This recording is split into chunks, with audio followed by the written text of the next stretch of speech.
This episode of Let It Out is brought to you in part by FreshBooks. FreshBooks is the easy-to-use online cloud accounting software, and it's about to be tax season, and you probably want to get your business into better shape. Using FreshBooks is the simplest way to be more productive, organized, and most importantly, get paid quickly in your business. Getting started on FreshBooks is extremely simple, even if you're not a numbers person like me, and actually especially if you're not a numbers person. We're constantly juggling a million things, and keeping on top of our finances creates more room for abundance in our lives. So taxes and general tracking of business finances is easy with FreshBooks. Making payments is simple and easy for everyone, which equates to more money.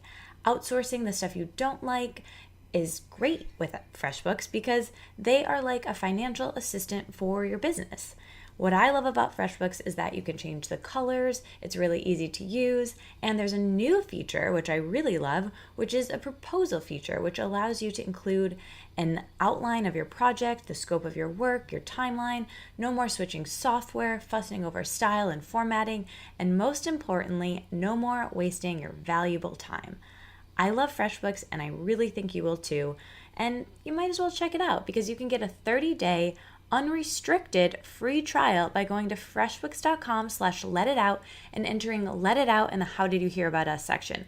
That's freshbooks.com/letitout and entering Let It Out in the How Did You Hear About Us section. Thank you so much, FreshBooks. Thank you for listening and supporting the sponsors so we can keep doing the podcast. Oh, and if you don't have a business, FreshBooks is still great for tracking your expenses and keeping on track with, your budget and your money. So check out FreshBooks. Thank you again. Let's get to the episode. Katie, let it out with Katie. Let it out with Katie Dalebout, enthusiast and curator of people and ideas you need to hear. Hello, welcome back to the podcast. You are listening to Let It Out with me, Katie Dalebout. I'm your host. That's right. And we have a guest host. It's Nick. It's Nick. That's right. And we are going to get to the episode very quickly because, to be honest with you, we're really hungry and we want to leave and go get some brunch. That's correct. So this is going to be brief, which is good for you and us. But today's episode is great. I have on my friends Abbi and Ksenia, and we talk all sorts of things. Abbi, it's her first time on the podcast. Ksenia did the podcast a million years ago, and that episode will be in the show notes if you want to learn more about her and Breakfast Criminals.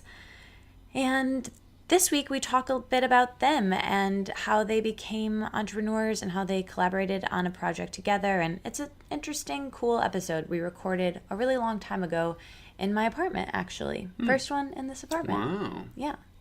Are you going to listen to it? I am. Cool. What about bowls? No.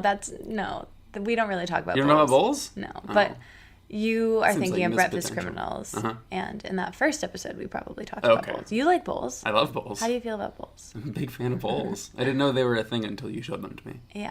And now I like granola and fruit blended into a decorative, lovely. pretty thing. Yeah. Who it's wouldn't nice. like it? I know. Okay. We got some questions in the listener Facebook group. It's one of my favorite places on the internet. Definitely my favorite place on Facebook. Yeah, you gotta join it. Yeah, you're not in it. I'm not. I don't think I'm allowed to be. No, It's kind of like no boys allowed kind of a No, thing. there can be boys. We'll talk about it. Okay. Okay. All right. Anyway, we got some questions because it's Happy Valentine's Day. Happy Valentine's. Oh yeah, that's right. Day. It's today because this is coming out. Yeah. And we aren't together for Valentine's Day, so we are on this podcast. That's right. So oh, we lovely. kind of are. Oh, that's nice. We're having a sandwich Valentine's Day. We're together this weekend. We're recording this on Saturday, and we're going to be together next weekend. That's right. But we aren't going to be together on the day itself. No. It's Anyway, okay though. I have plans. Did I tell you what my plans are? No. I'm going to the Strand with Katie, who's done the podcast. Which one? And if any of you guys want to come, please come. The one by me. Which Katie? Oh, Katie, right? Oh, okay. Who's done the only Katie that's done the podcast. Anyway, we're going to see Tavi Gevinson talk about the new Rookie on Love book. Oh, that's cool. Yeah, I'm really jealous. excited. I want to go. I know. Well, if any of you guys want to come, please come. We should hang out. That's where I'll be on Wednesday.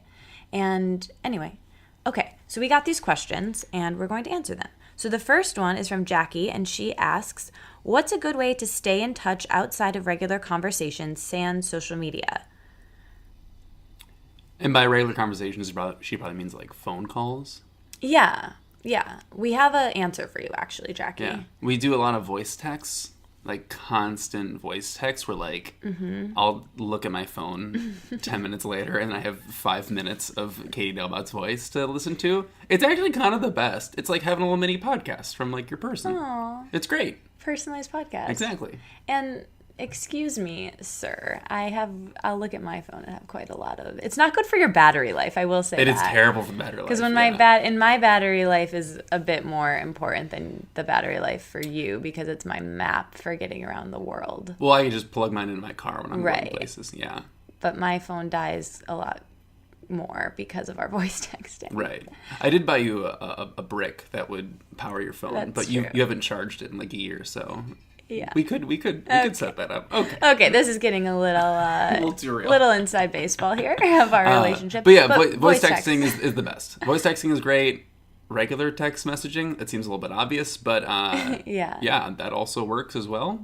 Postcards? Yeah, we like to send each other like mail. You know, we don't send each other mail as often as we send each other gifts. You send me a lot of gifts. And I don't mean gifts. Gifts. Am I not saying that properly? Wait, presents. Like presents. Oh, yeah, I do send you. I thought you meant like the animated things, No. which I don't send you. You don't ever send those. I don't know how people do that. Okay. It's a very simple thing. Everyone's really good at like sending really like topical gifts, and I'm pretty good at it. You are good at it. I don't know how anyone's good at it. Okay, maybe we go over that. We'll at learn. brunch. Okay. Okay. Anyway. Yeah, so gifts, postcards, voice texts. A lot. You're really good at giving gifts. Thank you. You really are. I think One time I came home to a very large box of popcorn. Yeah, we like that popcorn from Hawaii. Yeah, we found this really wonderful spirulina, nutritionally sea salt situation popcorn that I loved. And then one day after Hawaii, I came home and there was a box bigger than me. Yeah.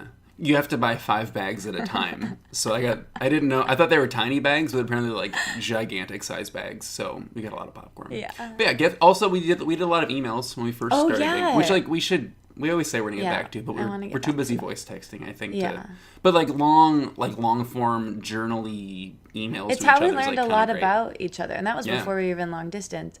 But that was like the most wonderful time of our relationship, because I would sit up really late at night and I would write you these like long, you would ask me questions, then I would write back, and then you would ask me more questions, and we sent each other music and videos that we thought were nice or funny, and we talked about movies and we talked about everything. Yeah. Yeah. And then it wasn't like we didn't talk about that stuff in person, but we could like hit the ground running talking about that in person. Yeah, and there was like a week and a half where we didn't see each other because you were traveling a bunch. Yeah. So I don't know. I feel That was we helpful. We progressed a relationship by months in a really short amount of time. So let's tie this up in a nice bow for Jackie. Voice texts. And voice texts are a little bit weird at first. You can speak to that.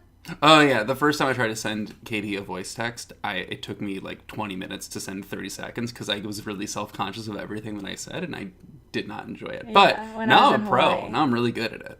Yeah. Now you're really good at it. I had voice text prior to you. Sure. With Amanda a lot, so yeah, I didn't with know my best friend. I had never really used it before. Yeah, much like gifts.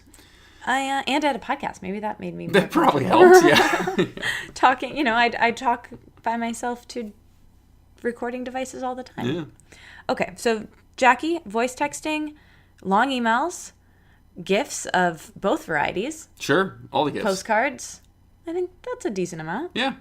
Okay, Linda asks, high and lows of long distance near the beginning of... Oh, okay, let me reread that. Highs and lows of long distance, because near the beginning of the relationship with my husband, we did long distance for a year too, by the way. Great. That's really cool. That's awesome. I'm so happy that it worked out for you and your husband. Highs and lows. Okay, I can go first, or do you go first? You go nuts. Yeah. Okay. It's your podcast. Highs are...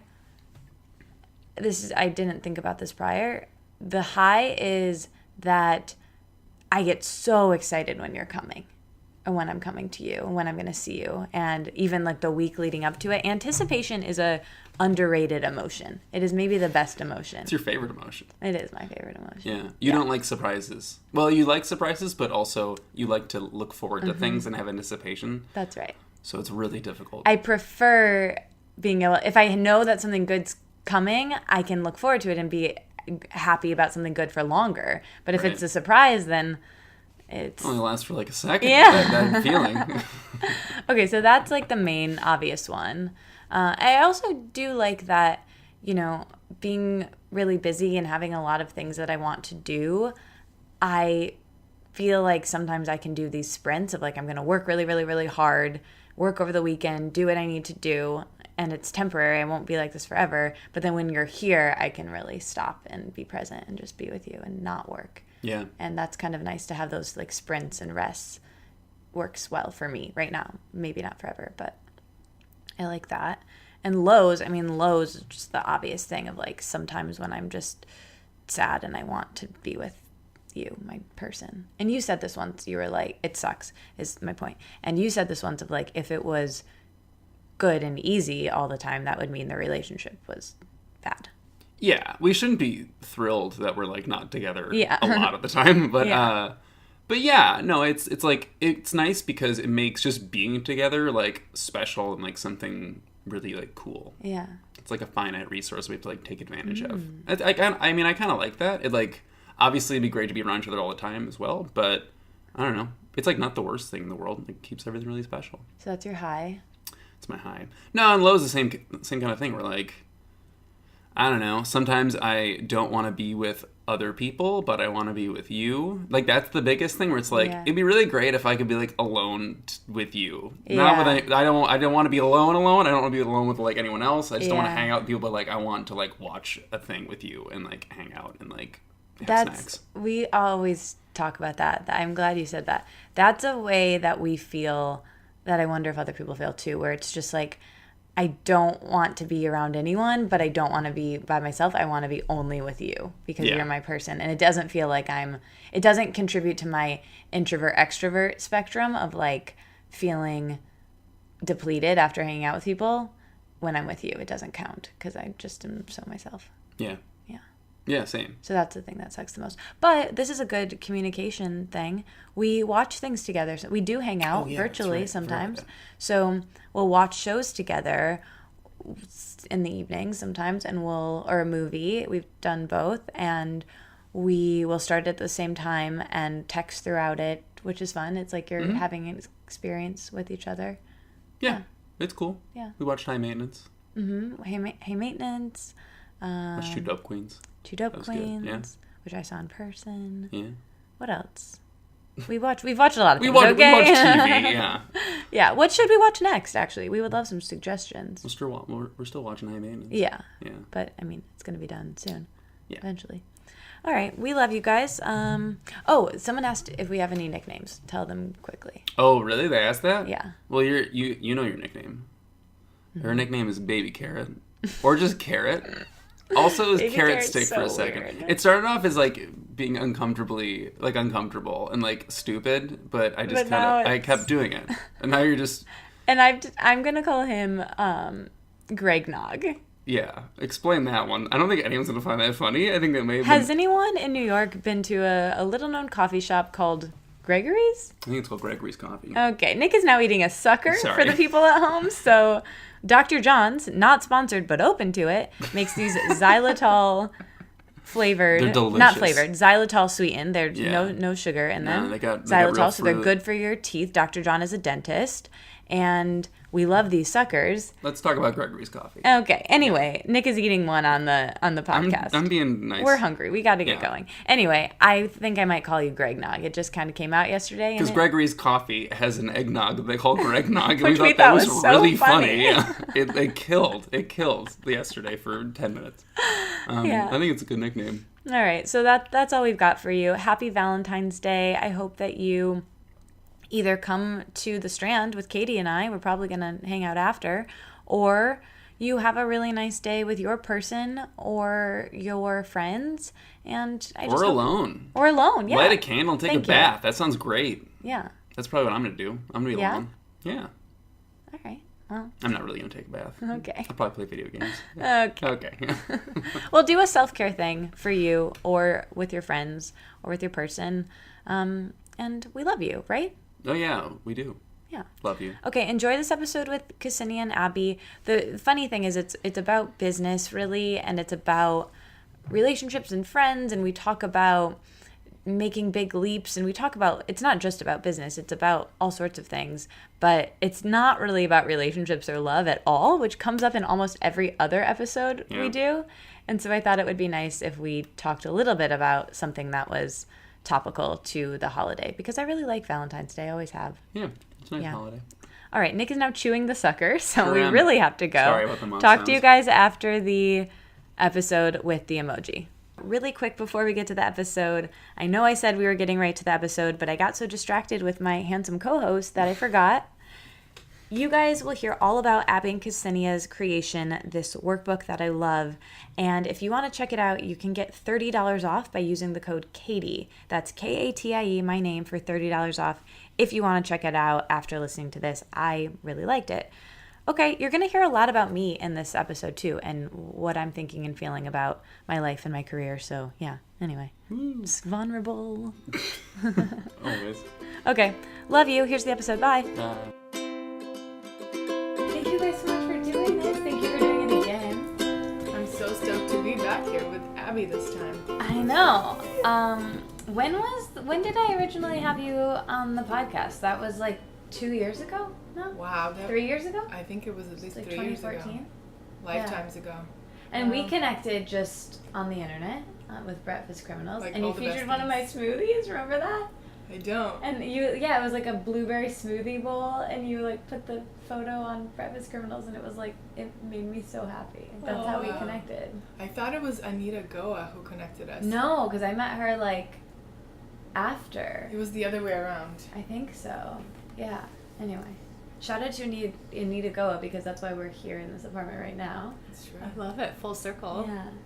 Okay, so Abbi, Yeah. hi. Hi. You've never been on the podcast This before. First time. You're in New York for a quick second. Yes. But you used to live here. Correct. And you're from Kansas City. Yes. Okay, so why did you want to come to New York? What brought you to New York? When I lived here. Yeah.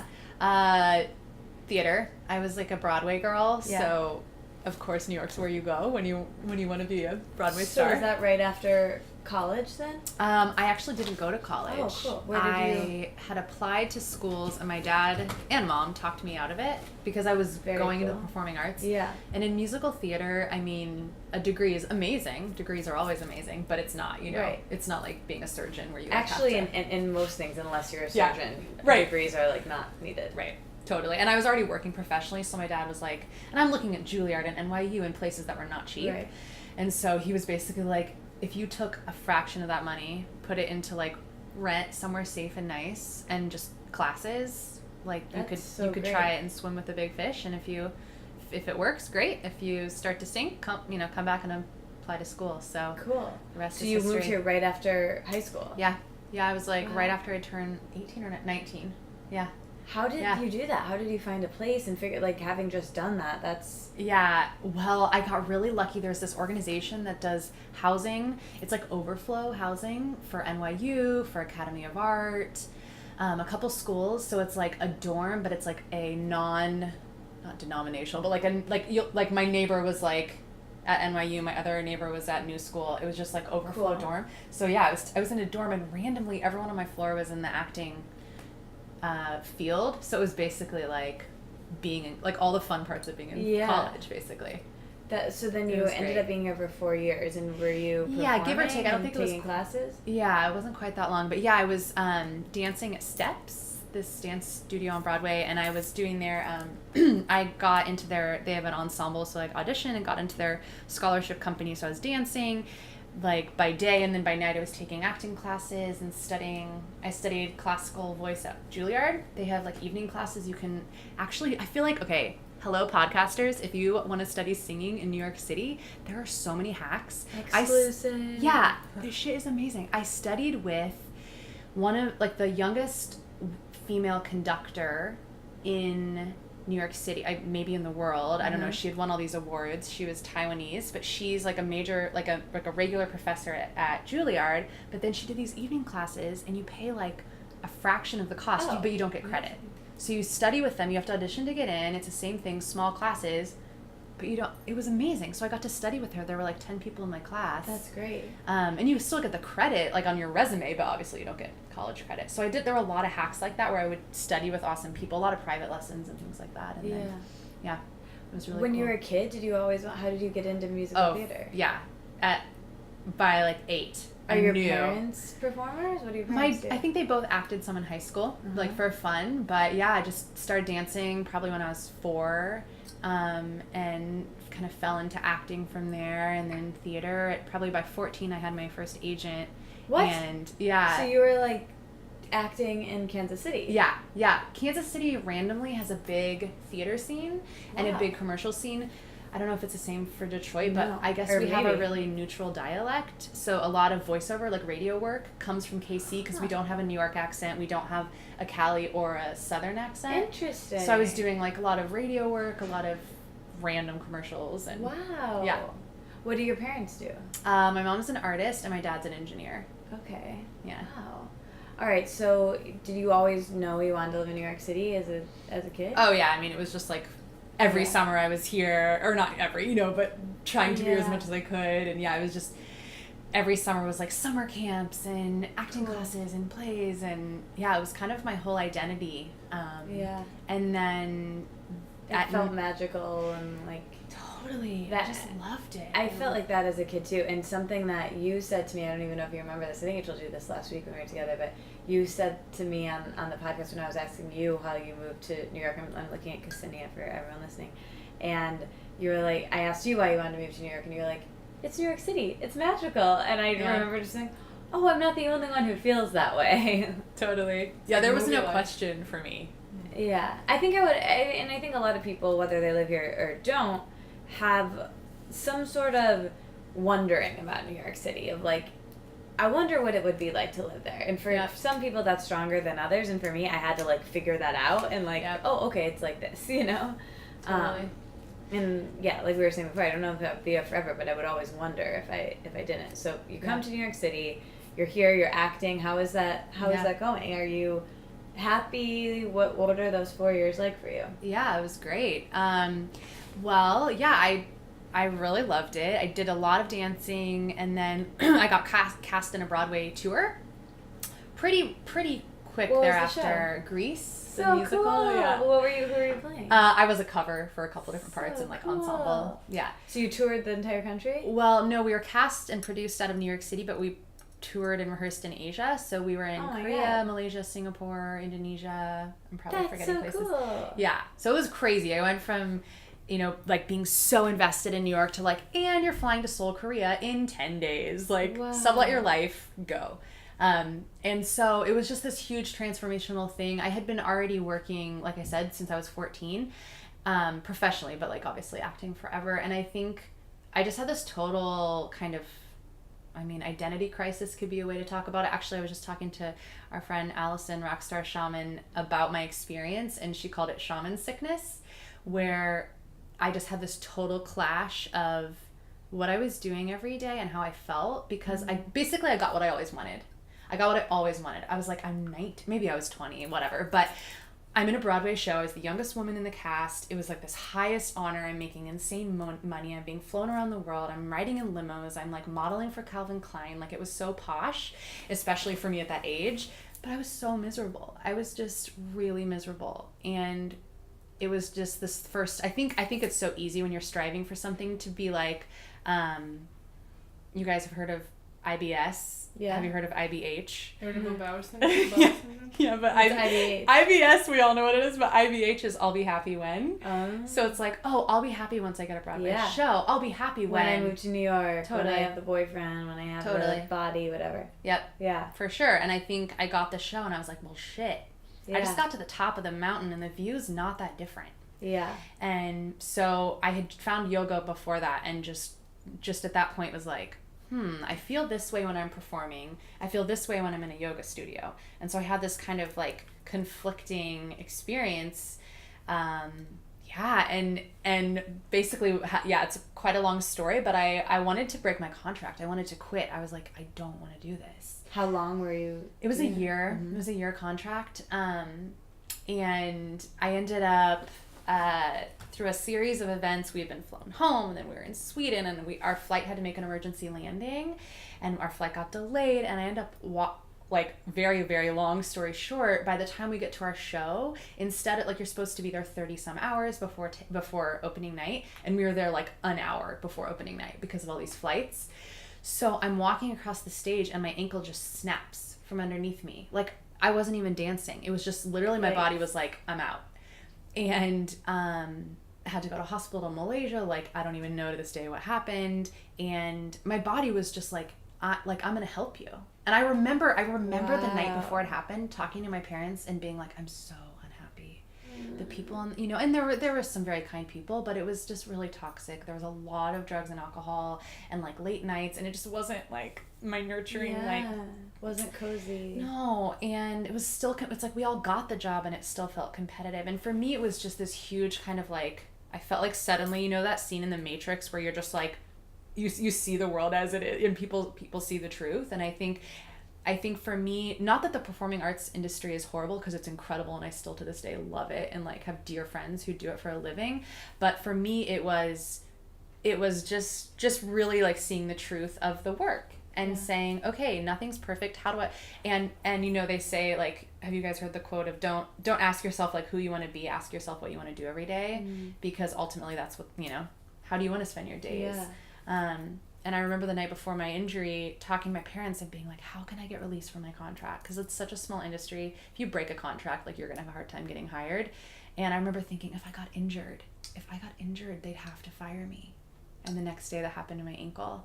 And so through a series of events, then they didn't fire me. Oh my God. So I had to still go perform in a wheelchair. Wait, what? They made me sit in the wings and like still sing my parts. So I wasn't on stage. They wouldn't fire me. And then a week, a day later, I started getting my wisdom teeth, and they were abscessed and impacted. So I had like jowls. I was in so much pain and on so many painkillers from my ankle and my face that it became like all I had left was singing, and then it hurt to sing. And it was just this, now comical. My body was like, I'm out. Yeah. Like, I'm done. And they still wouldn't fire me. And I'm like, I am worthless. What? And the next day, our contract got mitigated because there was sort of like a negotiation snafu. We were supposed to go to India, and we were instantly just like fired. Like, they're like, you're everyone? Yeah, totally. The whole show is just, you're done. Contract's over. Wow. Yeah. So anyway, quite a long story, but I guess the reason I mentioned that is it was just everything I had always wanted. And for me, I got to this point of, after the show, being like, who am I? And just really coming back to connecting with like how I wanted to feel every day, and that wasn't how I wanted to feel. So you came back to New York. Is that when you decided to teach yoga, or were you already teaching at that time? I wasn't teaching. No. I came back to Kansas City with my family, got my wisdom teeth pulled, got some emergency dental work. And I was super over it. I had just signed with this big agent, and I was like, I'm out.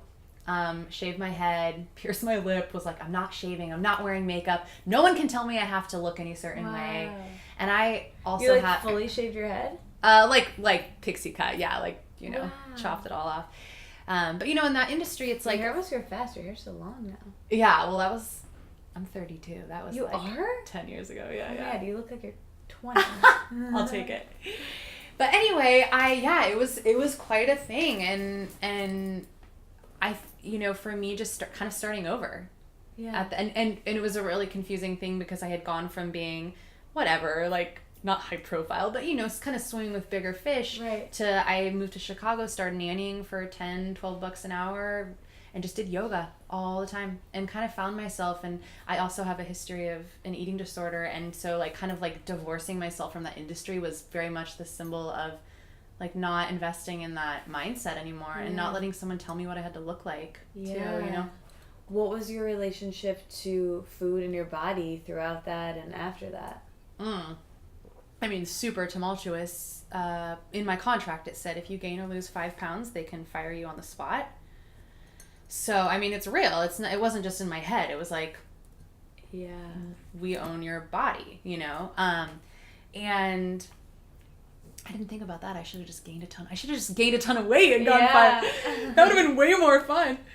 I think it was big for me because I didn't know how to separate them. Like I was just talking about this the other day. If someone's a lawyer and they're hyper thin, someone's going to say, oh my gosh, please feed this person.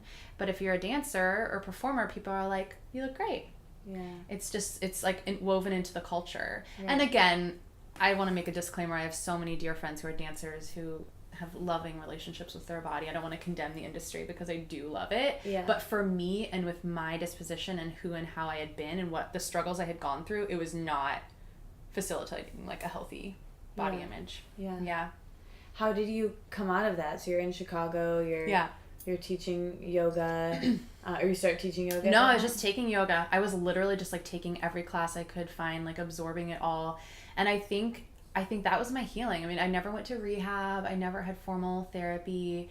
And at that point I was eating more, but I think it was, honestly, if someone said, what's the one thing that healed you? I would say yoga. I would say I took a class with Dana Flynn.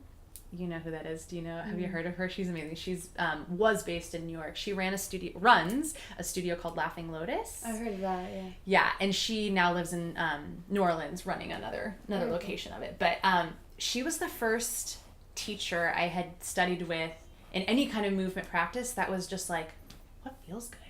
How do you want to move today? Oh, you don't want to do that? Don't do it. Yeah. And I remember, you can't tell I'm on a podcast, I'm busty. And she like came up to me and was like, oh yeah, when you twist, you gotta move them out of the way. And there was no shame. She was just like, have fun. Like, oh, you should try this sports bra. Like, it was just so accepting of who you are and so playful that I just like caught the yoga bug, you know? Yeah. So yeah, that was definitely like the start of the Did you decide you wanted to teach at that point? Still no. Actually, my mom was the person that was like, have you ever thought of teaching? And I remember just thinking, you know, I look at my teachers, especially in New York. I had such experienced teachers that I'm like, what, you know, how could I ever do that kind of thing? And my mom ended up finding a program called Karma Kids in West Village that does yoga for kids, and found a training, and she's like, I think you should go teach yoga to kids, because I was nannying and I was doing yoga. She's like, merge the two. So cool. I moved back to New York to do this training, sort of thinking, okay, like, what do I have to lose? I'll just go experience this. And Sherry, the owner of Karma Kids, is delightful. I recommend her to everyone and recommend her studio, but just loved it. And so started teaching yoga to kids in, I think that was 2008. And just was like, this, you can get paid to like run around with kids and be like, I don't know, a ladybug on a yoga mat. Yeah. This is the coolest thing. And it was so special to be with kids and basically give them what I didn't have, you know, like, and I had an amazing childhood. I have great parents, but I just didn't have that relationship with my body and with my breath and with like that feeling of like coming home, you know. Do you have brothers and sisters? Yes. Yeah. Older brother, younger sister. Okay. Are you close with them? Yeah, they're awesome. Are they around? They are. Yeah, they're in KC. Oh, okay, cool. Yeah, they're awesome people. So you come back to New York. You're teaching yoga to kids. Mm-hmm. When do you decide to stay here for a while? When do you guys end up connecting? How do you get into wellness? Yes. Okay. Well, so I'll fast forward. So I was teaching, and then there's a little blip in there where I ran an international adventure company. That's for another conversation. I went to international adventure. Very cool. I went to Argentina, Australia. Anyway, another convo. Okay. So I did this is that. The first of many podcasts. Exactly. Between us three, I hope. And although this was hard to nail down, so we'll see. Yeah. Right. So Dana, who I mentioned, moved to San Francisco with her partner to open the San Francisco location of Laughing Lotus. And I, at that point, was kind of thinking, ooh, I'm teaching kids. Maybe I could teach adults. So moved to San Francisco to study with them. And that's when we met. So in San Francisco? After my training, I fell in love with SF. It's so great that I stayed and got a job teaching at a local university. I taught yoga, dance, and like creativity coaching. Oh my God, cool. But you came to my yoga class, and I mean, that was, do you think 2009, 10? That was 2009. I was just getting heavily into yoga, and Abby was one of my first yoga teachers. Wow. Legit. I fell in love with her classes. I would come and I'd be like, she had this bright red hair, and she would make her own essential oil sprays. And she also had a website with her singing videos, and she played guitar, and I was like, oh my gosh, she's so cool. She's so cool. One day I could be friends with a person like this. Yeah. You know, she didn't really notice me. I was just a student. And, yeah, I kept coming to her classes. But you lived here, I thought. Or were you in San Francisco? I went to grad school in San Francisco. Oh, okay. What were you studying there again? Fashion merchandising. Oh, that's right. Okay. Yeah. I need to brush up on our first episode. Oh, yeah. But it'll link us in the show notes. More on Ksenia. Yep. And Okay, so you're in then San social Francisco. media. I mean, where the best things in the world happen. We Yeah. reconnected through probably Instagram or Facebook. Yeah. And Abby saw that I was doing something crazy called Breakfast Criminals, where I post healthy food and people connect with me. And she was like, I'm also into healthy living right now. And that's where wellness comes in. Because Abby was just either doing or finished the IAN Yeah. program. I think it was like percolating in my mind. Yeah, I don't think I'd started. Or no, actually when I messaged, not in San Fran, but when I messaged you, yeah, I was starting the program. And it was just like like all good things. It was just an intuitive hit. I think we were still Facebook friends from when I moved back to Kansas City. Mm-hmm. I went to India and studied yoga for a while and then moved back with fam. And just, I can't remember who, I think I reached out, but I don't remember who suggested. We're like, oh, we should Skype, because it had been years. And let's just Skype. Are you in New York at this point? I was living in New York at that time. Okay, so you're back in New York and you're in Kansas City. But I guess my point is, it's not like at that point in time I was someone who was just messaging tons of people to Skype them. Like it felt like, oh, this needs to happen. We need to reconnect. And I didn't even have like a business proposal for you or something. It was just like, we need to talk. And like by the end of the phone call, we were like, okay, we're leading a yoga retreat. Let's make it happen. When are you free? Like we probably didn't even talk for an hour. And it was like, great, done. And then by the next week we had a retreat figured out for Nicaragua. My first yoga retreat I'd ever led. You had just graduated, or you just graduating? Wrapping up my yoga teacher training with Tara Stiles. Oh, cool. So for me, it was also a big leap. I had never taught a public yoga class. Yeah. Your first class was there, right? My first was on the retreat. I didn't tell the MBD. participants until after, and they were like, oh, really? I feel like, she was that wrapped it. around the time that we first connected? Because I feel like I remember one of your first retreats. Like I remember you going to Nicaragua. Oh, okay. Yeah. Yeah. Or I was following Breakfast Criminals and you at the time. So you... Cool. Was it called the Breakfast Criminals Retreat or something? We called it Yoga and Superfoods Retreat. Yeah, I feel like I Super remember You. Super A yoga You. and superfoods retreat. Our naming's gotten better since then. I like that already.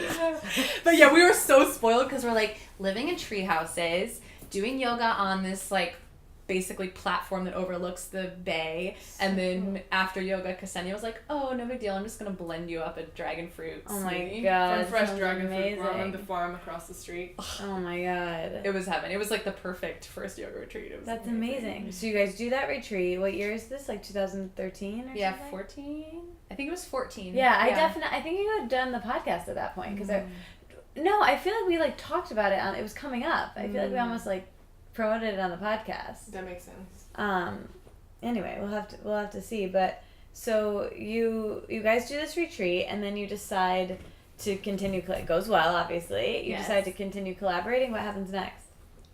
So, Ksenia, you're working full time and doing Breakfast Criminals on the side at that point, which we talked about in the last episode. So, guys, if you haven't gotten the memo yet, you need to listen to the previous episode. Yes. It's actually Yes. a lot of fun. I listen to it every time. I'm like, ooh, these two chicks are cool. I want to be friends with them. And at the time, so for 5 years, I worked for a personnel image consultancy in New York City called Visual Therapy, a really cool company that merges empowerment with image and style. Very cool. And really just empowering people to become the best version of themselves through... You worked in the Empire State through Building, dress. right? I didn't know, but I was around there a lot. Okay, we could see your office wherever we were last week. Yeah. Mm-hmm. Such a cool company and brand. Are you still friends with them? Still very much friends. Cool. Yeah, the founders are like my gay New York dads. Amazing. So I only quit that 1.5 years ago. Breakfast Yeah. Criminals has Oh. been side hustle the whole time, and now is the first time I'm on your podcast when it's not. Yeah. High fives. So that's Yeah, exciting. high fives. And Abby and I don't even remember like how we stayed in touch, what was happening. Like after the retreat. I think we led the retreat, and then when we really got close is Abby, when she would come to New York, she would stay with me because she wouldn't mind sharing a bed in exchange for smoothies. I mean, where else do you get to like show up to a friend's house jet lagged? It's 3 a.m. and she's like, "Oh hi, I just made you like collagen turmeric. Oh my god, that sounds like heaven. Matcha. Okay, actually that sounds gross with matcha, but whatever. Some delicious golden drink." And then like, "Oh, sorry, are you okay with crystals being in the bed? Because I don't want them to." I'm like, "This is amazing." Yeah. Oh my god. The full treatment. That sounds amazing. So that was Abby coming to New York, and then a year ago, I had this urge to just get rid of everything. So I got my green card. I was a free person. I had quit my job. And I had this urge to leave everything behind and to be a free spirit and to be nomadic. So I had this plan to travel for 16 months and maybe even 18, something like that. Anyway, I got a new domain. I got a new Instagram handle. Call me My Nomadic Year. Yeah. That's like my new alter ego in the world. And I traveled to Brazil, to Bali, and I actually started in Kansas City. I left New York, my first place. I stayed with Abby for like almost 2 weeks. That was so much fun. And that's when we really connected on the next level, I feel like. You know, sharing space with someone and taking care of each other and seeing each other's different moods. And meeting my boyfriend. Meeting your boyfriend and seeing that as an example of, yes, there can be a relationship that is funny and exciting and it's so caring and loving. And then I just traveled to Bali, to Brazil, all over the U.S. So cool. Came back to New York to speak at the Well Summit, which is coming up again. And then I was in Bali and I was staying in a beautiful bungalow, luxury, eco-friendly hotel in the middle of a farm. All the food is grown in the backyard. I'm getting 4 hand massages every other day. Oh my god. And if you guys don't know what 4 hand massages are, like, put it on your bucket list because that is going to change your life. What is it? 2 people massaging So you? what do you think? How do you think it looks like? Either 2 people massaging you or someone's hands and feet on you. Which one is it? It's 2 people and they're approaching you from the 2 sides and they're synchronized. So they sync their breath and sync their movements. So it's like I want that right now. Yeah. It is life-changing. So life was good. I was getting smoothies from local papaya and mangoes. I was getting those massages. And I was living the life. I was blogging about it. I was using this like digital currency platform. I was like so cool, you know, learning about Bitcoins and being nomadic and at the same time there was like this inkling in my heart that started arising as, okay, I'm doing all these fun things and I'm connecting with all these fun people and I'm being treated and this and that and my business is going okay while I'm traveling. So there's something missing and I want to share this with someone. This doesn't make sense anymore for me to do this on my own. So that's when I started like awakening to that idea that I want to have a partnership in my life. And so what I ended up doing is I totally threw away the plan of traveling for 16 months and I decided that I'm going to just come back to New York. First, at that time I thought that it was because I had all these business opportunities coming in from New York that I actually needed to be here for, and I felt like I'm falling behind on my business if I'm not in New York right now. And so I followed that and I came back and I restarted everything. And I also got into a very flirty mood and I got on all the dating apps there are. And about a month later, I ended up meeting the man I just moved in with yesterday. Oh my god. So it's so interesting how life gives us, throws, you know, experiences and ideas in our head. Like for me, it was, I'm definitely moving back to New York for business. Like money is important for me, success, connections, like this is the most important thing in my life. I followed that and it brought me here, but then what really was behind that and what I was meant to be here for was to meet the man of my dreams. And that's why I think it's so important to follow those intuitive hits, even when rationally they make 0 sense. Just trust that and you go and you show up and then you're being shown why and what you get from it. I want to pick up on a couple of things you mentioned. So going back to before you decided to travel, when you were at your full-time job that you had been at for a long time, really genuinely liked, but Breakfast Criminals is taking off and you have this inkling that you want to travel. What was making that choice of leaving your full-time job and being essentially a freelancer and having, the inconsistency that comes with not having a salary, the uncertainty that comes with that? What was that like mentally for you, and how did you handle that? It's a great question. It's so funny. I go through these things that seem so big in my life, and then I totally forget everything. I wrote a blog post about it that I never published that I want to actually review now, because there's a lot that went mindset and just picking up things on how to structure that and how to empower myself to really take that leap. Because the first step that I did is I didn't fully quit the job, but I went on freelance terms. Okay. And that was such a scary thing to do. Yeah. Because I came in and what I ended up doing, basically negotiating to be paid the same but working 2 days a week instead of 5. Hey, and it seemed so crazy to me at that time, but now, with all the work that I'm putting out there, and you should definitely check out my new YouTube series with my boyfriend it's so good. The Influencer. It's so good. The Conscious Influencer. And, the same thread with the Biz Babes. Yeah. It's like all about really knowing that there's no limit to what you can have. Totally. And we're the only ones who limit ourselves with what we can and cannot have and what we deserve and what we don't deserve. But when you just come in confidently and you say, this is the value I bring, this is what I want, boom, lay it on there on the table, no excuses, no apologizing. And I've been shocked in the beginning when I started doing this, when everyone's like, oh yeah, sure, okay, here you go, we'll love you. And now I'm just like, oh, can I double that? Can I triple that? Can I quadruple that? And it's incredible. It's just so liberating and empowering to see that anything is possible. Yeah. I feel like something that I've always seen you do is what feels genuine, And of course there are moments of strategy and all these things, but like the common denominator for all of these transitions are, I don't want to make it like hedonistic, like I only feel good in every moment and I never struggle and I never, because that's not true. I think it's, staying close to your why, and it's like, okay, paying this bill is going to get me closer to this thing, of course. But also I guess how that translates to your work, to my work, to our work is like, if we want it, someone else wants it, Yeah. And that was actually like the genesis of Biz Babes. Shout out to my friend Lane. Hey, girl. Hey, Lane. Hey, Lane. A couple of years ago, my friend, who's an amazing vintage designer and had a shop in Kansas City, she and I were talking, and it was like, okay, I know all these amazing women who are like kicking ass and, having varying levels of, totally doing their full-time gig, or they have a side hustle or project, or they're a maker or whatever.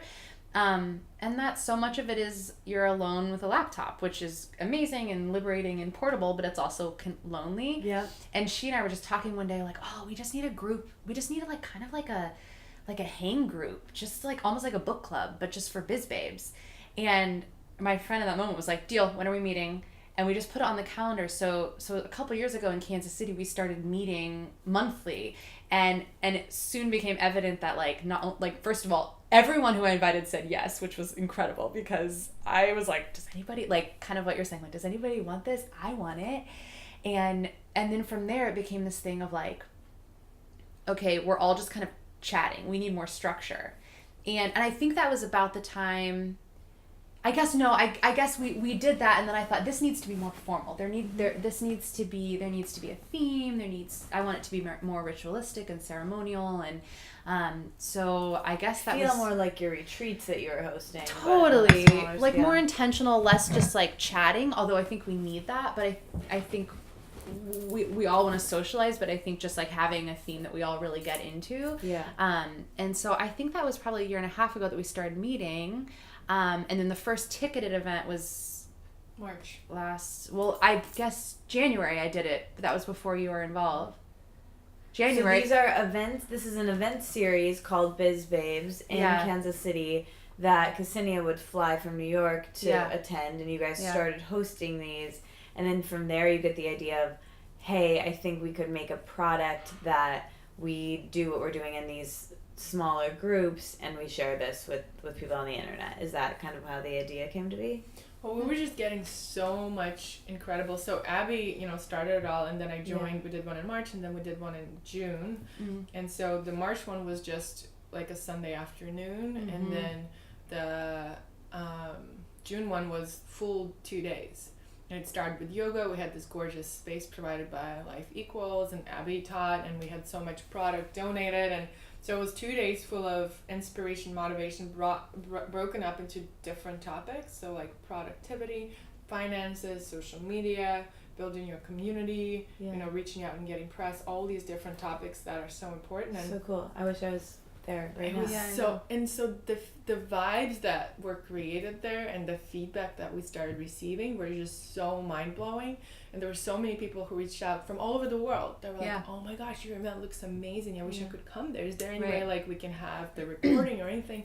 So that's how we really, there was a demand. It wasn't something created just outside of that. There was an actual demand. And so we created the BizBag Workbooks, which encapsulate that 2-day event that we did. Cool. And beyond. And way beyond. Yeah, they're 98 pages. So it's not like a 5-page little thing. They're hearty. Yeah. But I think it was, providing for that demand. And Ksenia's from Russia. I used to live in England. Like, I think just people who are probably not going to fly to Kansas City for an event, although I think it's worth it. But, wanting to create more of a portable and kind of take home from the event. So that's been really exciting to get feedback about it, and I know you've seen it. Well, let me tell you my experience with it. So I get an email from Ksenia. I hadn't met you yet, Abby, which we met in such a serendipitous way. I know, it's amazing. And I get this email, and I'm like, oh, that's my friend Ksenia. Like, I should probably check this out and support whatever her offering is. And I'm like, oh, this actually looks like something that I would probably need and use. And I was like, I'm going to buy it because I want to support her. That's honestly what I felt, to be honest. And then I look at it, I was like, oh, this is exactly what I need. Like, this is so helpful and so amazing. And it felt so cozy, like the way it was designed, from the photos, from the... It's so easy to use. And the way... I sound like I'm, like, being super we're not paying her right now, guys. Don't worry. But the cool thing, when you said it's 98 pages, like, it's broken up into all these different sections. And actually today, like, preparing for this, I really wanted to take some time and get back into it, because you say at the beginning, like, light some sage, get a cup of tea, like, sit down with it. And I didn't really have a chance to do that, like, because I've been going really slowly with it, because I know both of you would tell me to do that. Yeah. And I'm excited to, like, have the time and, like, take my computer to the coffee shop and, like, write in my journal and do it. And it's great because that it is a workbook and not a course and not a live event. I can do it whenever I want and wherever I want, and at my own pace. And it's really helpful to me because I'm going through a lot of the same life transitions that you did with, being a freelancer and also having a full-time job and moving to New York. And it's really nice to kind of have that, asking yourself some more, businessy things I'm learning, but also I'm learning it from people who like sage and like to have tonics, and I know it's coming from you guys. So anyway, I feel like I can't claim to say what kind of voice I do or don't have in my industry, but for my you can. Okay, it's the best voice. No, but I feel like. Are you gonna sing later on the podcast? We don't have time for that. She didn't have a flight. You a quick little audition. Yeah. Ooh, I need a new jingle for the podcast. Biz babe. I'll work on it. Okay, I'll write something. That needs some work. Yeah, we'll work on it. Biz babe, let it out. Collaboration. Katie Dalebout. Something I'm always asking about my own self is like, am I being masculine or am I being feminine in this situation, and just how to find a balance, because I think that we really need both in business. And I think it's easy to say at large that business as a category is predominantly masculine. That's kind of more of the tone, and allowing for that when it's needed, but also allowing the femininity and the flow and the intuition and the kindness and compassion and listening, and letting all of that also have a place in your kick-ass making bank hustle, and that they're not mutually exclusive. So anyway, that feels like something. Yeah, I mean, there's a lot of products out there for this sort of thing, and like I said, I was like, oh, is this going to be just another one of those? And I think part of it is I know you guys, and I didn't know you, but I know you now, And I was like, oh, well, it's coming from a form that I know I will resonate with. But it's also really broken down in this intuitive, user-friendly way, which we only have a little bit of time, and I want to get to the questions I ask everyone. But I wrote down some notes of the way it's broken down. So maybe I'll throw out, the different chapters, and for people listening let's get them started with what they can, help in their life or their business or the brand, or everyone's kind of a brand right now with having an Instagram or whatever they want to create, or maybe they even have an idea and they want to create it. So the first thing that you both start with in the workbook is intention. Why did you want to start there? What do you mean by intention? Whoever wants to start with that. Yeah. I mean, the whole Breakfast Criminals movement is based on intention. For me, if we don't take a moment to think about what we want to create and how we want to feel, what's the point of doing anything? Yeah. And intention, I'm on this 31-day streak right now, starting my day with 10-minute meditation. Mm-hmm. It's called The Morning Ritual on the Insight app. It's a free app, and honestly, it's completely changed my life because... Is that Dan Harris's app? I don't know. I don't think so. I think it's different. Okay, sorry. So anyway, it's only 10 minutes. There's a little bit of breathing, a little bit of holding your hands on your heart, and then my favorite part is when they say, think about your intention for the day and how you want to feel today. Mm-hmm. And that really, when I write down 3 ways I want to feel that day in the morning, it's amazing. I don't know how exactly it works, but it's miraculous. And the same with any project we take on, with any work we do, right? What's your intention? What do you want to achieve? Yeah. I think that's why it's really... really, really powerful. Otherwise, you're just like going like a zombie. You're like hustling and running around, but then you don't connect to why you're doing it. So it's kind of like connecting back with the why. By the way, last night I went to Simon Sinek's talk. I saw that. Start with a why. Oh, nice. Ask him a question, and he thumbed me up, and then he came up to me and said, "Thank you for a great question." What was your question? Hey, Al. I just asked about it was him and Kristen Hadid. An incredible woman, fell in love with her. I have her book on my backpack. I'll show you guys. She talks about screwing up and the importance of screwing up to become a good leader. Cool. Love it. And I asked them about their relationship with social media and what role that has played. And Simon was saying how when he works, he puts his phone on airplane mode, and how there's all these studies showing that if you put your phone in a drawer, you create so much more. And then also...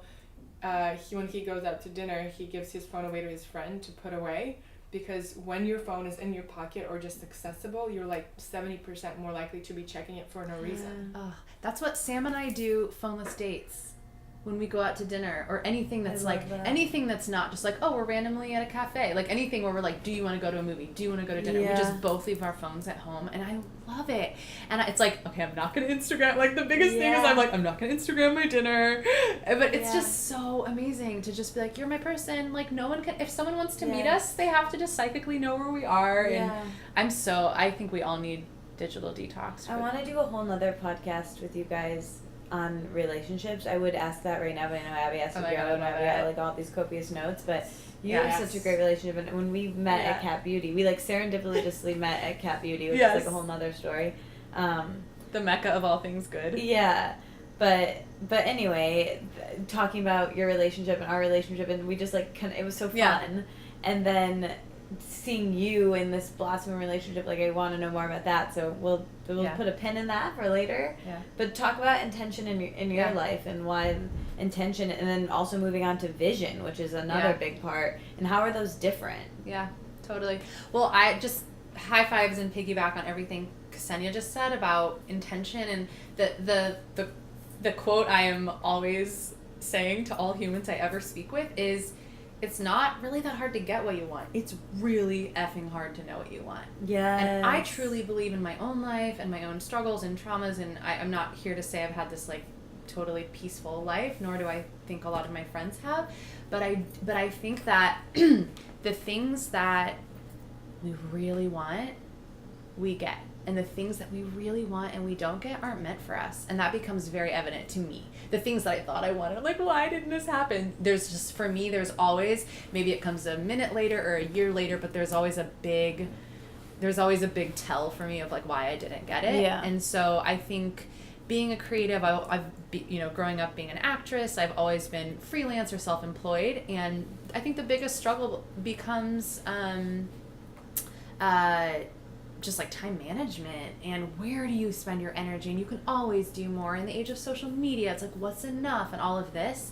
So I do think, harnessing your inner Danielle Laporte and asking, how do I want to feel today? And like, what is this work about? What's your why?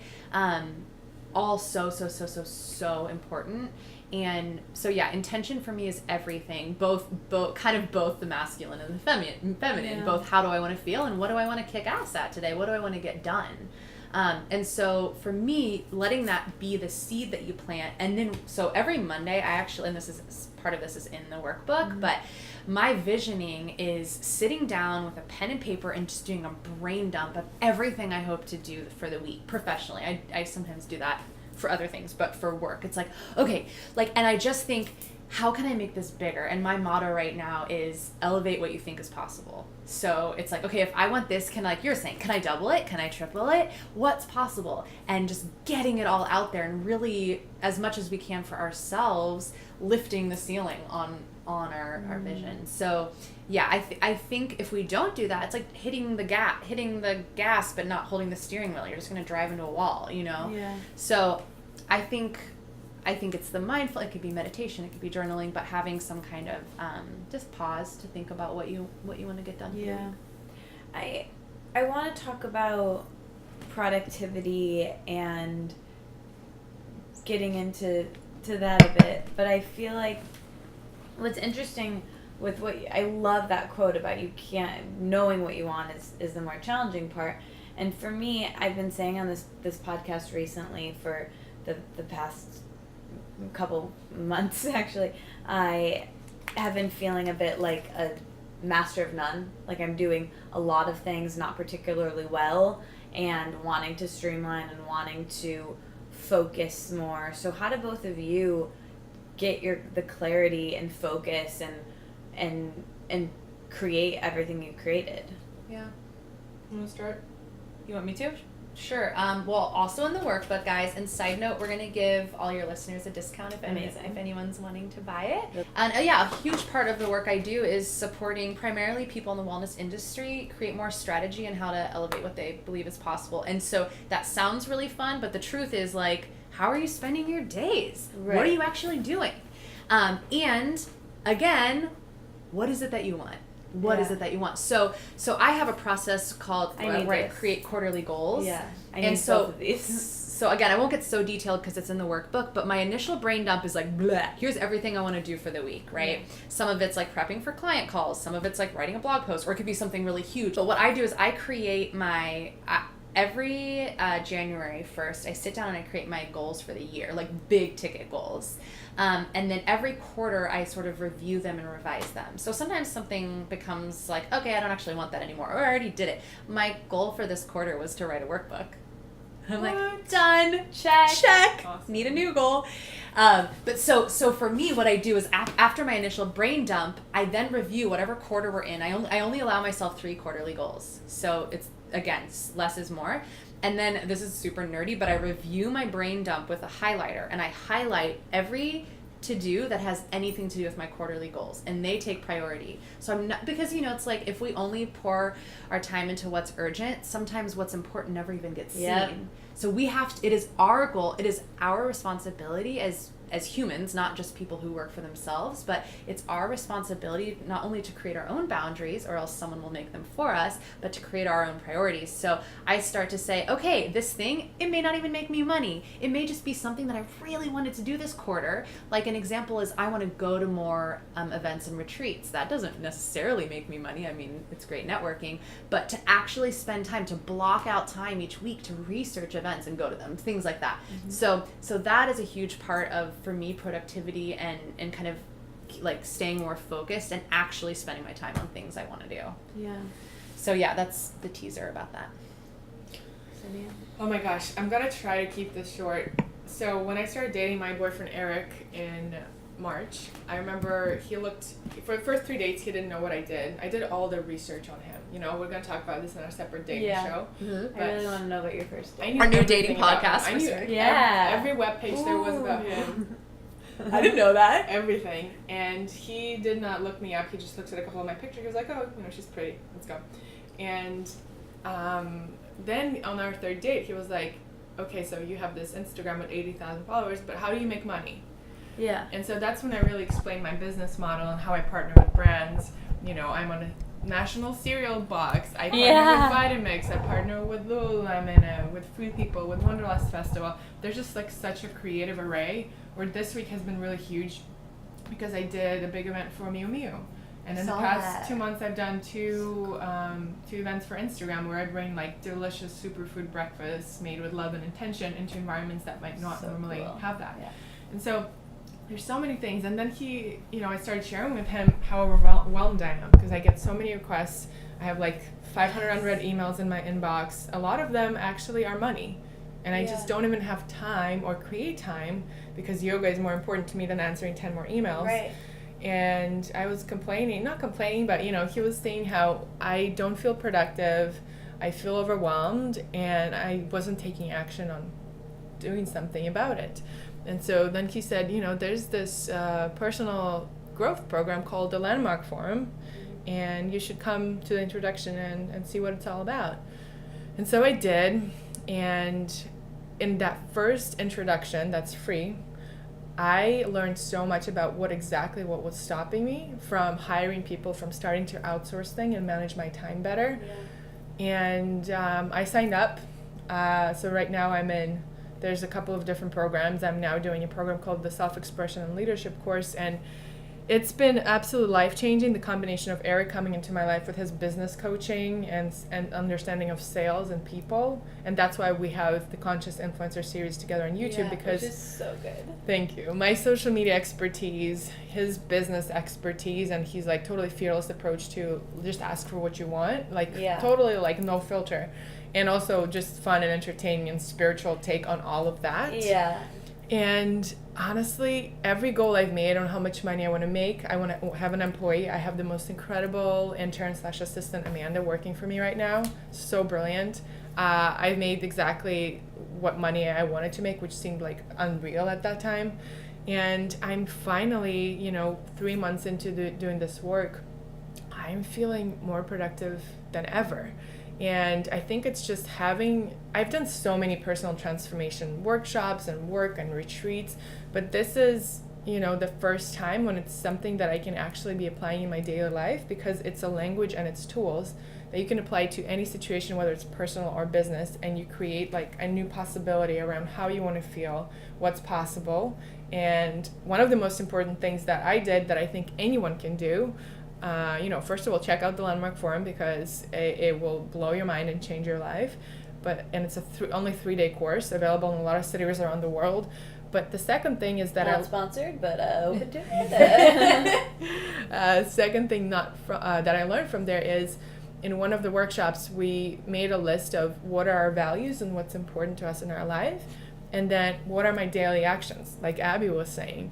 And then when I made that, like, these are all the things that I'm saying I want to create. I kept saying I want to be a drummer, I want to learn hand drumming, and I want to be a YouTuber, and I want to be posting videos at least twice a month and really be known for that, because I feel like I can deliver so much more and offer so much support and knowledge and inspiration through video format than anything else. So I kept talking about it for over a year, and it was still not happening. So I looked at what I was doing, and I realized I'm just not prioritizing it. I'm saying one thing, I'm doing another thing. Oh, I'm so doing that. And so when I started merging the two, and I really gave my word, so this month is crazy because I've taken on posting a new single YouTube video every single weekday, which is insane. It's like the other extreme, but at the same time, it's so awesome because there's no room to be like, oh, it's not perfect, I don't know how to edit this, I'm not ready to share this. Shout out to our workbook all about feeling ready is bullshit. Exactly. You never feel ready. So you never do. You never do, and that's like my mantra right now too. Yeah. Feeling ready is bullshit, and also, like, I keep asking myself, what do I need to know to be a good leader? And I bought all these books, and like how to be a good leader, how to create a good organization, how to like empower your employees. And then I realized through the landmark that I create my own definition of being a good leader. And the most important thing is being honest, vulnerable, and communicating.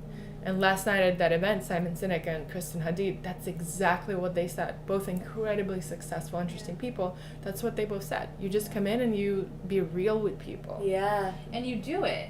Because I think we can get stuck, especially if you're really well-intended or you lean more towards academia or type A perfectionism. Of course you're going to be like, okay, I need to read one more book. I need one more course. Yeah. But I think the way you become a good leader is by leading and, of course, buying the BizBabe workbook. And by being and doing coaching with us.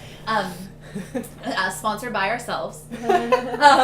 But yeah, I think it's like, I haven't read the book you're mentioning, but not being afraid to make a mistake, and as a leader, asking for feedback. I have an assistant who she's the shit, and part of our weekly phone call is, we're like, what's your rose, what's your thorn? And that's really important to me, that I create a space for her to say, oh, actually, this thing isn't working, or the way this was communicated. Yeah. But creating the culture of, hey, I'm your, oh my god, it's so weird to say I'm your boss, but like, right.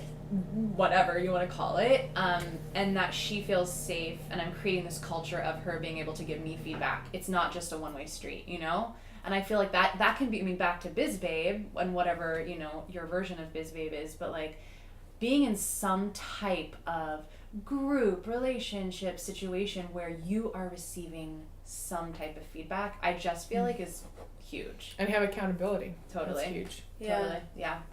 Okay, so to get a feel for what it's like working one-on-one with both of you, what would you say to me? Use me as a guinea pig, like double team coach. Tell me what you would tell me. So my name is Katie. I have this podcast. I wrote a book. It's out.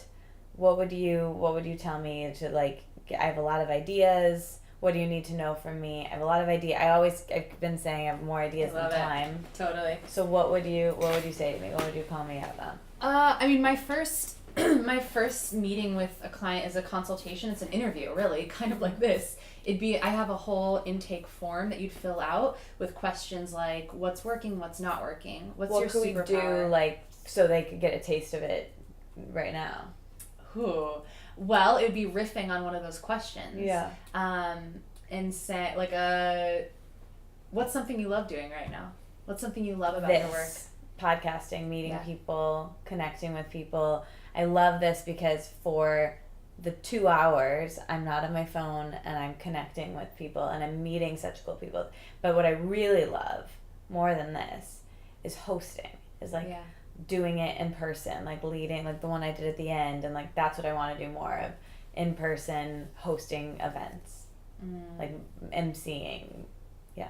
Okay, so if you woke up tomorrow and a miracle had happened, and you had more time and more ability to do everything you just said, you're doing twice as much. You're making twice as much money. Like, it's all happening. Triple that. Okay. How would you know? Oh, today's the miracle day. Holy shit, this is the miracle day. What would be happening? How would you know? I guess I would have these opportunities. I'd have more places to speak. I mean, I've loved the speaking I have done, but more of that, more opportunity, and I'd be able to sustain my work consistently.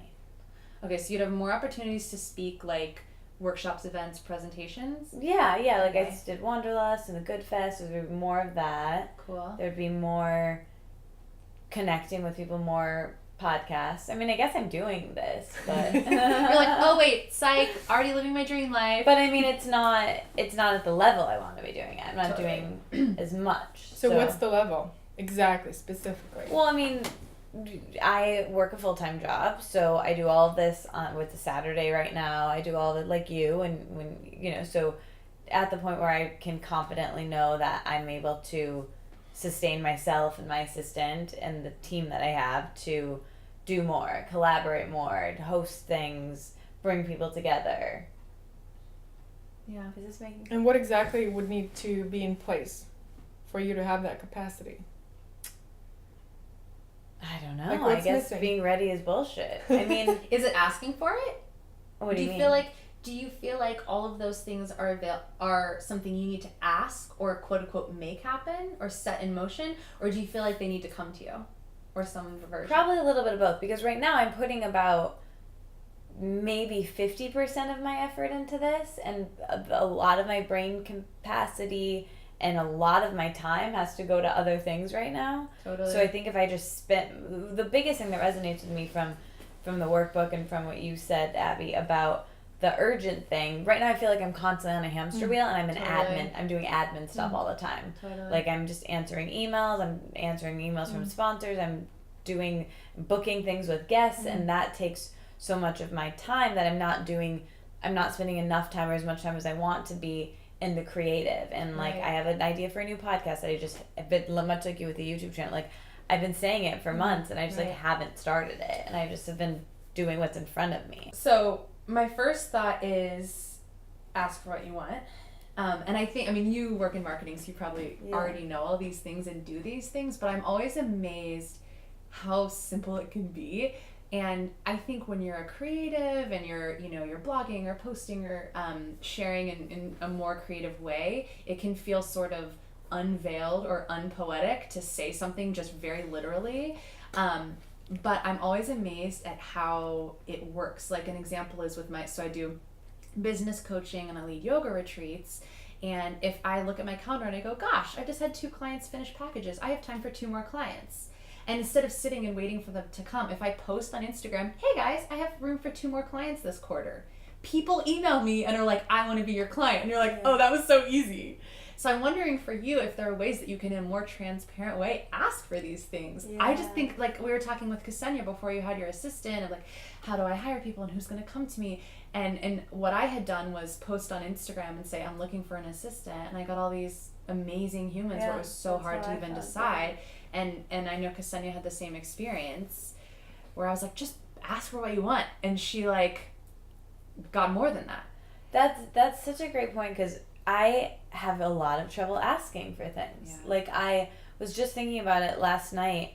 I never ever want people to think that I'm like using them or like like wanting to get ahead in some way. So I just like don't ask for anything. And there was someone who knew someone I really wanted to have on the podcast, and I was like, oh, I'm not gonna ask because that would be really bad. And I just like don't ask. And then I come home and I'm in bed and I'm like, God, I wish I would have asked. You know? And it's like I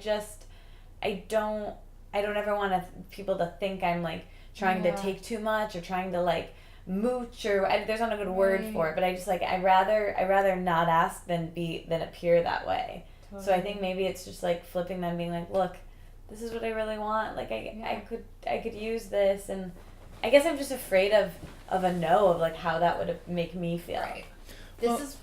And also with everything that you do, what would be helpful to think of it, it's not just for you. Think about all the people that benefit from you letting it out and letting your work out there. Yeah. You're like a channel that brings this work, and by asking someone to be on your podcast, you're doing a service to all your listeners. It's not just for you. Yeah, no way. Thanks, guys. When you were speaking, you guys are really good. See? But also, I have like a list. Do you want to go first? I mean, I was just going to say a quote. I'm quoting Dr. Seuss. I feel like I'm getting one of those massages. We're like, two people massages for my business and my life. This is a new, I've never thought about like co-coaching. You should. But okay, Dr. Seuss, the great spiritual teacher, said those who matter don't mind, and those who mind don't matter. And if I saw, let's say on Instagram, and you said, hey, I'm looking for a new sponsor, I'm looking for a new guest, I'm looking for this, I'm looking for that, I need this, I need that. If I saw you post that, I'd be like, cool, Katie needs that. And if I had it, I would tell you, and if I didn't, I'd be like, double okay, tap. Yeah, whatever. If someone is so offended that you're asking for a sponsor, you're asking for whatever, they can unfollow you. You know what I mean? But then most people are just gonna be like, cool, she's looking for that thing. I hope she finds it. Yeah. It's not so much like posting, because I don't think I like post about that. I just like that I like couldn't do. But I think about like just in life, like, hey, could I like have a ride home, or hey, could I like I was always that kid, and like I don't want to ask, I'll figure it out, I'll walk home, I don't want to but I guess I gotta flip that. I have always been like that too. I come from a culture that's very reserved, doesn't express any emotions or feelings, and similar to the Midwest. It doesn't ask her what they want. And so Eric has really, in all the courses I've done, another one is Path of Love, a retreat in Colorado that honestly like was the first big awakening in terms of expressing myself. I just posted a YouTube video reviewing that. It's really fun. But what Eric taught me is, I've watched him, he just always walks around and asks for what he wants. Whether it's a store and it's like a restaurant, like at a restaurant, perfect example. We go into an expensive restaurant, we order brunch, and then I get a really delicious sausage, and his is like not as deliciously grilled. It's not as dark, it's just regular. And he'll just ask them over and say, hey, can I have the same sausages as she? And no emotions, no feelings attached. You're there paying money. Do we They're think there it's to because make he's you a happy. dude and he's... It's very much so. Like women, That's we also don't feel nice. comfortable with that. But now I've been learning, I've just asked myself, what would Eric Brief do? I go to a restaurant and I just honestly channel him, and I'm blown away. Like when I take the emotion out of it of feeling bad and this and that, when we channel that and we project that, people see that, people pick up on that. But when we just come in and we're like, okay, can I please have that and that and that? People are like, oh, sure. And it's not always going to be a yes, and that's fine too. It's like back to your quote. Yeah, I'm just echoing everything you're saying. I'm like, yeah. Because Sam, my boyfriend's the same way. Like, we were at a museum, and he was like, it's very expensive. He was in grad school, and he, didn't have a lot of money, and they didn't have a student discount posted. And he's like, do you have a student discount? She said no. And he said, will you give me one? And she's like, well, we don't have one. He goes, I know, but can I get in for free because I'm in grad school? And the woman kind of sat for 3 seconds and was like, well, yeah, sure. Yeah, you can. It was so funny. It made me so uncomfortable. It made me so uncomfortable. It makes you uncomfortable to hear that. And he didn't, she could have said no. And Yeah. I think, back to the sort of feminine space, I think we are very comfortable being in the role of like making everyone else, okay, are you cool? Yeah. Are you cool? Are you comfy? Yeah. And you can ask someone anything, and it's their job. It's their job to stand in their own boundaries and say, no, actually, sorry, we actually can't grill that sausage for you. Or, of course we can. And also, again, back to you're giving them something, especially working in food, right? Like, I've had this experience where I go to restaurants, my boyfriend's British, and you, like, don't give feedback in England. He says you eat the food and then you bitch about it later. You would never, he's like, you go home and you leave a shitty Yelp review, where I'm the person that's like, ooh, this tasted weird, or could you do this or that? And it's funny, it makes him really uncomfortable. But, why was I saying that? So, you're also giving them the gift. If I go to a restaurant and it's icky, I'm gonna leave and be like, don't eat there, it's icky. But if you tell them, hey, my sausage wasn't grilled as good, then they get to give you what you want, and you get to leave being like, that place went above and beyond, and you're gonna tell your friends to eat there. So it's not all about being self-serving. It's about kind of curating that experience. Yeah. A couple of quick things, Katie, back to your situation, is, with all of that, I'm all about going into the uncomfortable and, breaking the rules of... That's so funny. I'm just realizing this, but about a year ago, I realized I just want to be unconventional and I want to live outside the rules, breakfast criminals, yes, but I was still very much following the rules. And so for me, I had set this intention. I want to be what do you call it, with someone who does something for the first time? Like a pioneer. I want to be like a pioneer, and I want to be a leader, and I want to be unconventional. And now I'm finally understanding what it takes and what it means. It's exactly going against like the flows of social norms of what we know like are the possible scenarios, and just breaking that apart. And it's so funny how it makes everyone around us more present, and it makes us actually connect more. So I talk to people and get as many ideas and perspectives of all the different possibilities that are out there. It's not just what you have in your mind. There's what you don't know that you don't know. That's one thing. And then second, I can't even tell you, once you make that decision, or any decision really, once you sign up for something like this, energetically something shifts. You feel it, and you have so much more energy, you create more, you're more productive, and you're just more connected to your purpose. And just that, like, immediately, I promise you, the day you'll quit, if you decide to do that, and that's what serves you, you'll get like an invitation to speak at the biggest festival you've ever spoken to. That's just how those things work. You create space. And then last thing is that what I did the day that I was going to speak to my boss and say that I'm leaving, I was so shaky, I was so nervous. I was with them for 5 years. They're like my family. And so what I did to really encourage me and keep me connected to what I'm creating, what's important to me, is I created this really messy list of all the brands I want to work with. I said, I want to do a breakfast for Glossier. I want to fly there. I want to do this. I want to partner with this brand. So I made like a very specific list. And that's what kept me going. I knew that once I'm free from being tied to my desk, I can actually reach out to Glossier and do breakfast for them. So I ended up doing that like 2 weeks after I quit my job. you know, I saw glass here in your bathroom, so you'll appreciate that. This is very helpful. Thank you guys so much. Okay, we're gonna have to do this again because there's a million more questions I have, but something that I always ask everyone who comes on the show is about feminism, and we've been talking about that a little bit right now, and you know the differences between your boyfriend and as women asking for what we want. So how do you each define feminism, your feminism? How do you act it in your life? Feminism, it's a hard word for me. There's such a potential righteousness with it that I sometimes feel a little bit concerned about with myself, but I feel like right now politically we all need to be feminists at the same time. You know, it's kind of like any type of activism, it's like, who am I to be an activist? I am so privileged, you know, but also we are the people that need to be fighting for what's right. Yeah. So I guess I'd really have to think on that, but my first thought is the courage to be in the flow of who you are and to listen to your intuition even if it's unpopular, and listen and fight for what's right, you know. Yeah, I love that. Ksenia? You know, my relationship with feminism is the same. I've never openly said, you know, I'm a feminist or anything like that, because again, I grew up in a culture and it's very much ingrained in me. All I knew about feminists is they have hairy armpits and they're masculine.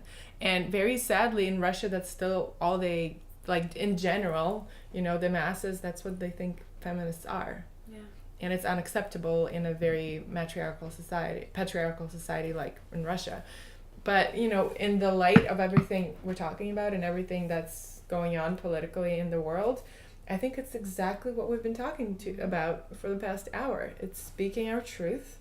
It's empowering each other, women connecting, not holding our opinions back because there's a man in the room who might be, you know, highly ranked or anything like that. It's just women believing in themselves, standing for each other, and knowing that our leadership is needed in the world. Yeah. I think I could also speak to, I've had a couple exchanges with some sort of acquaintances where they've made a sexual joke or comment, and I'm like, wow, that was really shitty. That was really shitty what they just said. And they're like fine people, and they thought they were being funny. And I feel like I'm like, again, I'm dating a Brit. I'm no stranger to crass humor, but giving people feedback and saying, I don't want you to say those things around me. You know, and again, not being responsible for their discomfort, and not being like, oh, I'm just a bitch, or oh, I'm just whatever, and thinking it is our job as women to shape the men around us to be the kind of men that we want them to be towards everyone in the world, not just women. So I personally have had a couple of really challenging situations lately where, especially with my boyfriend, who has been like so incredible, like if I weren't already in love with him, I would have fallen in love with him with the way that he handled these things and the way that he spoke with his friends and was like, hey, the way you talked around my girlfriend was like not cool. And he went on to say, we have a privilege as men to not normalize this kind of sexualized commentary of women, and like it's actually not funny. And again, people who were joking and all of this. So I don't know, for me, I'm thinking kind of in a sexual way, and remarks like that, I've been kind of just standing up for myself and go Abby and go Sam. It's not okay. Yeah. Preach. Okay, so for everyone listening, Abby has to catch a flight, so that's why I'm not doing all of the quick fire questions, but they're gonna come back. We have lots to talk about, so it's fine. But this is something that I know I asked you when you came on the podcast, and I've been asking for years. We talk about morning and evening routines, and maybe with you guys, more of your like full day routines. And I know it's different every day, but what are maybe the first 3 things you do when you wake up? Some of, you know, your productivity tips for throughout the day, and the last few things you do before you go to bed. How do you wind down and shut down as an entrepreneur at the end of the day? Whoever wants to start. Honestly, I have a lot of things I want to do, and I know are good for me, but in reality, you know, with my new commitment with editing videos every single day, I've been up until 2 a.m. a lot of nights. Do not repeat that at home. You know, but that's just like the real life of entrepreneur. And the conversation I'm having with myself is that it's okay. You know, it's not okay to exhaust my body like I have been in the past 2 weeks, but it's okay to be kind to myself and be like, okay, I've, you know, pushed it too much, and today I'm going to actually go to a spa. Like this week I got acupuncture and I got massage. So for me, it's sprinkling those things in. Like now that I've done a bunch of huge events, I know that the day of or after the event, I need to schedule acupuncture with Paige Barasa, because that's what keeps me sane and relaxes my body and gives, you know, opens up my channels, meridians, whatever that is. So it's just, I think for me, it's not like a daily thing. The only daily thing I am committed to like crazy is my 10-minute morning ritual meditation that is completely life-changing. When I have time in the evenings, I will turn off my phone a couple of hours before bed. I will read, I will journal on my gratitude, but when I don't have time for that, I just go to bed and I think about the things I'm grateful for.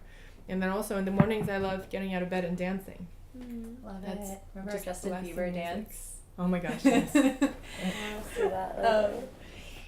Okay, so I love what you just said, and I want to say that a big thing that I've been kind of weaving into my coaching and teaching is honoring the cyclical nature of things. So especially with clients that are female, and especially more type A hustler personalities, is to honor our monthly cycle and yearly cycle, which quarterly goals plays into that. But also for me, it's like obviously you can't always do this, but not booking crazy big output deadlines when I'm bleeding. Yeah. And so there's a huge part of that for me. And like, I think then creatively, it's not actually that realistic that every single day is going to look identical, because when we're ovulating, we're going to be like much more social and creative and have so much to give than like right before we bleed when we're more internal and quiet. So that could be a whole nother podcast. But yeah, for me, especially I've been in Europe, I've been traveling a lot lately. So just really good water, just like chugging so much delicious, clean, filtered water has been like, I've just been really appreciating that. Like a matcha has been few and far between, but at home I usually have like a collagen matcha. Some kind of visioning and intention, whether it's yoga, meditation, journaling, something like this. And then, I mean, yeah, my days are all varied. But a big thing for me is I have a phone curfew. So from 9 to 9, of course, this is not always accurate when I'm traveling and all of this, but 9 times out of 10, I have set on my phone from 9 to 9, I'm in airplane mode. Or do not disturb, and phone doesn't go in the bedroom. So we have your alarm clock, and do not wake up on my phone is like game changer. And to like be with Sam and not be like, oh, I'm also just gonna look at this one other thing. So that's been huge for me. It's just like technology curfew. And I think it's also having tools that are your relaxation go-to tools. I'll be really quick with that. One of the YouTube videos is 5 spiritual tools to keep at your desk for success. And I need to get that thing. Where do you get that? We'll I talk love after. it. I'm good and rushed. I don't know. So it's like things we do. We have infrared heating mats. So Eric and I come home and we lay our mats. We lay on them. We put acupressure mat on top. We put some sage essential oils to be blast in the apartment. So it's just like finding things and infusing them into your life. And honestly, essential oils have been changing my life and rocking my world. Yeah, I'm obsessed with them. I don't work for doTERRA, but I should, because I like own everything they make. You guys, this was amazing. Unfortunately, Abby has to go. So that quickly, the name of this podcast is Let It Out, name of my book. When I offer that to you to let it out, what do you still need to let out? What have you been pondering?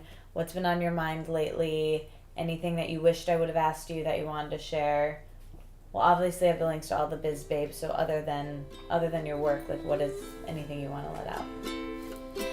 I don't know. I feel well let out. That was our episode with Abbi and Ksenia. I hope you liked it. I hope you liked the very long intro. We will be back next week. And it's funny, next week's episode actually is with Deanie, who wrote a column for The Modern Love. Oh, we love Modern Love. Yeah, we love it. And actually, that's something I wanted to say too. So when we first started dating, do you guys listen to Modern Love, the podcast? It's based off of the Modern Love column that's been in the New York Times for years, edited by Dan Jones. And I love I think I turned you on to the podcast. Mm-hmm. We both started listening to this podcast, and they have actors and celebrities read these columns that were written, and then they have the actual editor come in and talk about it and the actual person who wrote it and where they are now. And Deanie, who's our guest next week, her essay was featured and she was on the podcast and in the New York Times. So we talk about love and dating next week, so be excited for that. And in the meantime, one thing that you and I did when we first started dating, we got from this Modern Love column, which is it's an experiment where they... How many questions is it? 27? Something like that. 50? I don't know. It's a bunch of questions, and they're supposed to, if you answer these questions, it's like conversation starters essentially, they say that it makes you fall in love. 36 questions. 36 questions. You Google 36 questions that lead you to fall in love, and you will find it. You'll find it. We did it. It was fun. It was another thing I was rationing because I didn't want it to be over. It was 36 questions that took us a year. Yeah. Something like that. And but it worked. That's right. That's the whole reason. Yeah. It did. Anyway, okay. The emoji. That's the last thing we need to say. It's a lollipop. Because Nick was eating I was the eating lollipop. sucker. Yeah, it's like rainbowy and it's got a stick. It's so cute. Yeah, it's nice. Yeah. So tweet that at me, at Nick, at Abbi and Ksenia. Who's the sponsor this week? Freshbooks.com. Yeah. Thank you so much, FreshBooks. We are so happy and grateful. If you guys want to check out FreshBooks and get organized about your finances, you can get a free, unrestricted 30 days trial by going to freshbooks.com/letitout and entering Let It Out in the How Did You Hear About Us section. What do you think about FreshBooks? I love FreshBooks. They're great. I use them, yeah. Yeah. Okay, one other thing that I want to tell you guys about that I almost forgot. If you want to check out the BizBabes workbook that Abbi and Ksenia made and created and is amazing, we have a solution for you. Here it is. Had to find it. Anyway, this is the really cool thing. I actually have this book. I love it. And you can get $30 off. $30 is a lot of money. A lot of money. $30 off by using the code Katie, Katie, and you can even use this link. Go to bit.ly/LIO BizBabe, LIO BizBabe, BIZBABE, and use the code Katie for $30 off.